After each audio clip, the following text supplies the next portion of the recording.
स्वागत है आप सभी का हमारे YouTube चैनल में। और प्रैक्टिस सेट 4 चल रहा है, जिसमें मैं सामान्य विज्ञान के क्वेश्चन लेकर आपके सामने आया हूँ और सामान्य विज्ञान के कई प्रैक्टिस सेट का क्वेश्चन यहाँ पे आपको मिलेगा। ठीक है, तो देख लेते हैं पहला विज्ञान का क्वेश्चन क्या है।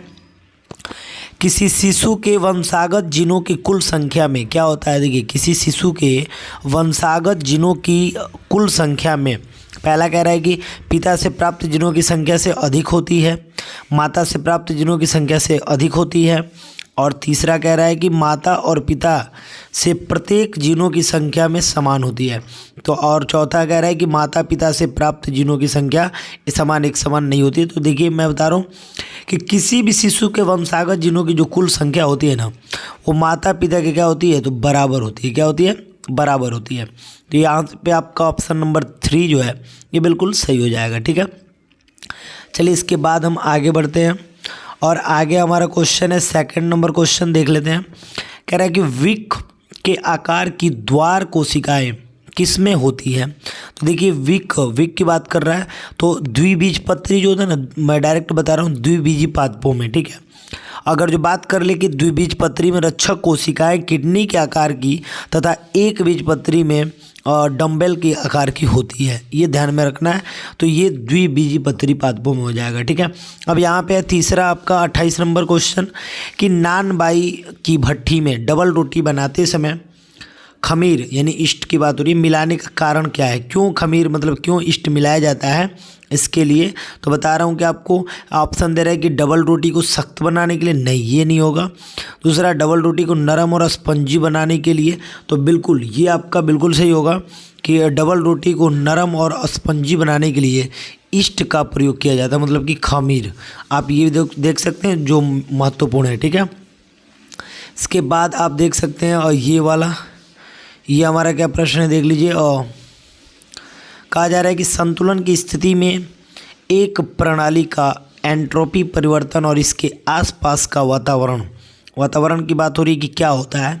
देखिए, संतुलन की स्थिति में एक प्रणाली का एंट्रोपी परिवर्तन जो होता है, जो एंट्रोपी परिवर्तन होता है वो स्थिर रहता है। क्या होता है, स्थिर रहता है, बिल्कुल। ठीक है, आगे बढ़ते हैं और आगे चौथा हमारा 30 नंबर क्वेश्चन क्या है, तो देख लीजिए। कह रहा है विद्युत क्षेत्र शक्ति को दर्शाने के लिए, विद्युत क्षेत्र शक्ति को दर्शाने के लिए, यहाँ पे विद्युत क्षेत्र शक्ति को दर्शाने के लिए अनुकूल इकाई है। अब देखिए, इसमें ऑप्शन दे रहा है V/C AM, और यहाँ पे ये C/m² और N/c, 4 ऑप्शन है हमारे पास।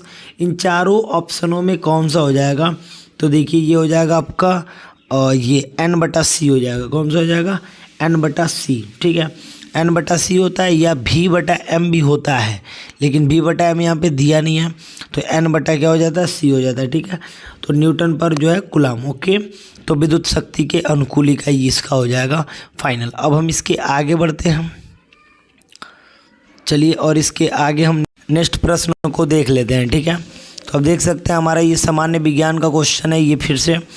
तो इसमें हम समझ लेते हैं कि भाई यहाँ पे क्वेश्चन क्या कहा जा रहा है कि DPT वैक्सीन किन बीमारियों से बचाव के लिए दिया जाता है। देख लीजिए, DPT वैक्सीन किन बीमारियों से बचाव के लिए दिया जाता है। तो पहला ऑप्शन आपका दे रहा है कि डिप्थीरिया, काली खांसी, टिटनस। दूसरा, डेंगू, काली खांसी, टाइफाइड।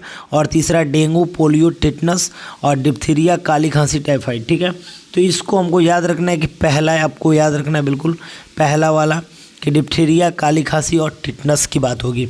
ठीक है, तो ये संक्रामक रोग है, ये ध्यान में रखना है कि इसका टीका लगता है टाइम पे, तो ये बिल्कुल संक्रामक रोग है। ठीक है, चलिए आगे बढ़ जाते हैं हम। आगे क्वेश्चन है कि AB रुधिर वाले, जो AB रुधिर वाले होते हैं, जिनका रुधिर AB होता है, वाले व्यक्ति किसी व्यक्ति को निम्नलिखित में से किस रुधिर वर्ग के रक्त को दिया जा सकता है। देखिए, मैं बता रहा हूँ, कह रहा है कि केवल वर्ग ए, केवल ये सब नहीं होगा, केवल वर्ग ए, केवल यहाँ पे ये नहीं होगा, क्योंकि जिसका रुधिर AB होता है, जिसका ब्लड ग्रुप AB होता है, वो कोई भी रुधिर ले सकता है। वो होता है ना, सार्वभौमिक प्राप्तकर्ता होता है वो। कोई भी दे दीजिए उसको कोई फ़र्क पड़ने वाला नहीं है। तो सार्वभौमिक प्राप्तकर्ता में कौन हो जाता है? ए बी, जिसका ब्लड ग्रुप ए बी हो। तो कोई भी रुधिर वर्ग उसको दे दीजिए, कोई भी दिया जा सकता है। यानी कि जिसका ब्लड ग्रुप ए बी होगा उसको किसी भी प्रकार का ब्लड दे सकते हैं वो। दोनों जो है किसी प्रकार का दीजिए, वो फाइनल मैनेज कर लेगा। ठीक है, आगे बढ़ते हैं।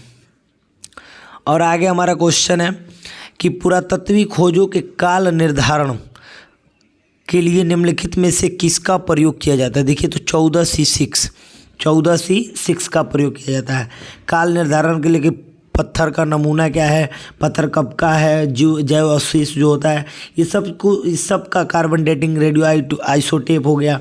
ये सारी चीज़ों को ज्ञात करने के लिए इसका जो है आकलन करने के लिए 14C6 यानी कि ये हमको याद रखना है। ठीक है, आगे बढ़ जाते हैं। आगे क्वेश्चन कर रहा है जब कोई कुल बल किसी वस्तु पर लगता है, कुल बल की बात हो रही है, किसी वस्तु पर लगता है तो वस्तु बल की दिशा में त्वरण प्राप्त करती है, जिसमें त्वरण क्या होता है? त्वरण डॉट के अनुपातिक के बराबर होता है। देखिए, अगर जो हम बल की बात कर लें और इसकी बात कर लें तो देखिए आप ये क्या बोलते हैं, न्यूटन का दूसरा नियम आपको पता होगा, F बराबर ma। क्या पता है आपको?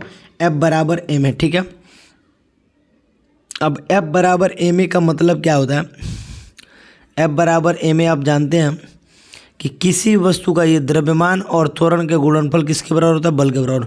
और बल जब लगाया जाता है तो बल वस्तु की दिशा जो है बल की दिशा में हो जाती है। ठीक है, तो ये हो जाए वस्तु पर लगने वाला बल। जिस पर लगने वाला बल, देखिए अगर जो हम बात कर लें तो बल इसके अनुपातिक होती है। ठीक है, चलिए आगे बढ़ जाते हैं और आगे का हमारा क्वेश्चन क्या है उसको देख लेते हैं। ठीक है, चलिए तो आगे का क्वेश्चन है कि द्रव्यमान ऊर्जा तुल्यता डॉट नामक स्थिरांक पर आधारित होता है। किस पे होता है? गुरुत्वाकर्षण स्थिरांक पे, प्लैंक का स्थिरांक पे, कूलॉम नियम और ये प्लैंक और निर्वात में प्रकाश की गति। देखिए, प्रकाश की चाल, यहाँ पे चाल कहिए, अच्छा है गति आपको दे दिया जा रहा है बस आपको भुलवाने के लिए। ठीक है, तो निर्वात में प्रकाश की चाल, अगर जो हम बात कर ले ऊर्जा तुल्यता नियम का, तो आइंस्टाइन ने E बराबर mc² दिया था। ठीक है, E बराबर क्या दिए थे? mc²। और ये जो m है ये द्रव्यमान है और c जो है वो प्रकाश का चाल है। ठीक है, तो जब प्रकाश की चाल, वही यहाँ पे निर्वात में प्रकाश की चाल बोला जा रहा है, तो बिल्कुल ये आपको याद रखना है। चलिए इसके बाद हम नेक्स्ट क्वेश्चन देख लेते हैं। और इसके बाद हमारा नेक्स्ट क्वेश्चन है सामान्य विज्ञान का ही देख लेते हैं। और ये क्वेश्चन क्या है इसको अच्छे से समझ लेते हैं। कहा जा रहा है कि भाई परख नली शिशु के संबंध में तथ्य होता है। पहला अंडे, परख नली में कह रहा है कि क्या होता है, इसके संबंध में कौन सा सही है? तो कह रहा है कि अंडे का निषेचन गर्भाशय में होता है, भ्रूण का पूर्ण विकास परख नली में होता है, भ्रूण को 2 महीना बाद गर्भाशय में स्थानांतरित कर दिया जाता है, अंडे का निषेचन माँ के शरीर से बाहर किया जाता है। देखिए, तो ये बिल्कुल सही है। अगर जो परख नली शिशु की बात की जाए, इसका संबंध वही है कि अंडे का जो निषेचन होता है वो माँ के शरीर के क्या बाहर किया जाता है। ठीक है, और ये बात मैं बता दूं कि टेस्ट ट्यूब बेबी जो होता है, कह सकते हैं कि इन विट्रो फर्टिलाइजेशन मतलब IVF जो होता है एक तकनीक है। ठीक है, जिसमें महिलाओं में कृत्रिम गर्भधान किया जाता है। मतलब महिलाओं में गर्भधान जो है कृत्रिम किया जाता है, कृत्रिम तरीके से उनके बाझपन को दूर करने के लिए। ठीक है, ये एक कारगर मतलब बहुत बढ़िया तकनीक माना जाता है।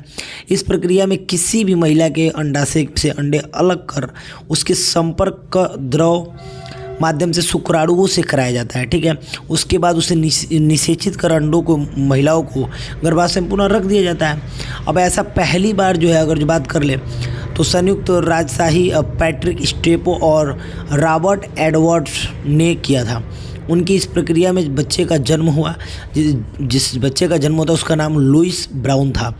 इसका जन्म हम बता दें लगभग 25 जुलाई 1978 को मैनचेस्टर में हुआ था। भारत में पहली बार ये जो, अगर भारत में पहली बार की बात कर लें तो डॉक्टर सुभाष मुखोपाध्याय ने इस पर प्रक्रिया का जो है इस्तेमाल किया है। ठीक है, तो ये परखनली शिशु का मतलब यही होता है कि अंडे का जो निषेचन कराया जाता है वो शरीर से बाहर, मतलब माँ के शरीर से बाहर कर लिया जाता है और फिर उसको गर्भधान किया जाता है। ठीक है, तो ये कंडीशन है यहाँ पे। उसके बाद है कि भाई किसकी उपस्थिति के कारण किसी पादप कोशिका और पादप पशु कोशिका में अंतर हो जाता है। क्लोरोप्लास्ट, याद रखिएगा, क्लोरोप्लास्ट की उपस्थिति के कारण पादप कोशिका और जो है पशु कोशिका में अंतर हो सकता है। ठीक है, अब आगे बढ़ जाते हैं भाई, और आगे हमारा क्वेश्चन क्या है देख लेते हैं। तो आगे ये क्वेश्चन है कि रासायनिक प्रतिक्रिया में संपूर्ण ऊष्मा परिवर्तन समान होती है, चाहे वह एक या कई चरणों में, दो या दो से अधिक कई चरणों में लाई गई हो। इसे कहा जाता है किसका नियम? देखिए, इसका हेस का नियम होता है। किसका नियम होता है? हेस का नियम। हेस के नियम के अनुसार ना रासायनिक प्रतिक्रिया में संपूर्ण ऊष्मा परिवर्तन समान होती है, चाहे वो एक से लिया गया हो चाहे एक से अधिक से लिया जाए हो। ठीक है, हेस का नियम होता है। अब बात आती है किसकी, कि भाई कैंडेला किसका ऐसा ही मात्रक? देखिए, कैंडेला जो है वो ज्योति तीव्रता का ऐसा ही मात्रक है। ज्योति तीव्रता इसमें दिया नहीं है, तो ज्योति की जगह पे नाम भुलवाने के लिए चमकदार दे दिया है, चमकदार तीव्रता। तो बात वो की है, ज्योति तीव्रता का है या चमकदार तीव्रता का है, बात एक ही है। ठीक है, तो ये फाइनली हो जाएगा। इसके बाद लास्ट नंबर हमारा क्वेश्चन है, एक समय अंतराल के दौरान जबकि कण की गति बढ़ जाती है क्योंकि यह एक्स अक्ष पर चलता है, इसका वेग और त्वरण, देखिए जब एक्स अक्ष पे चल रहा है तो इसका वेग और त्वरण की मैं बात कर लूँ तो दोनों जो है ऋणात्मक होंगे। दोनों क्या होंगे? ऋणात्मक होंगे। तो क्रमशः ऋणात्मक और ऋणात्मक होंगे। ठीक है, तो फाइनली वीडियो कैसा लगा? वीडियो अच्छा लगा हो तो प्लीज़ वीडियो को लाइक कर दीजिए। ऐसे ही आप देख सकते हैं कि विज्ञान का तीनों और लगभग मैंने 5, 10, 15 क्वेश्चन यहाँ पढ़ाया है, तो 15 क्वेश्चन विज्ञान का है। ऐसे ही हिंदी का भी वीडियो बनाने वाला हूँ, इसमें 15, 20, 25, 30 क्वेश्चन मिल जाएंगे। और भी इसके बाद जो विज्ञान का वीडियो आएगा उसमें कम से कम 25, 30 जो है क्वेश्चन को सोचूंगा कि भाई करा दूँ। ठीक है, चलिए फाइनली फिर हम आप सभी को धन्यवाद।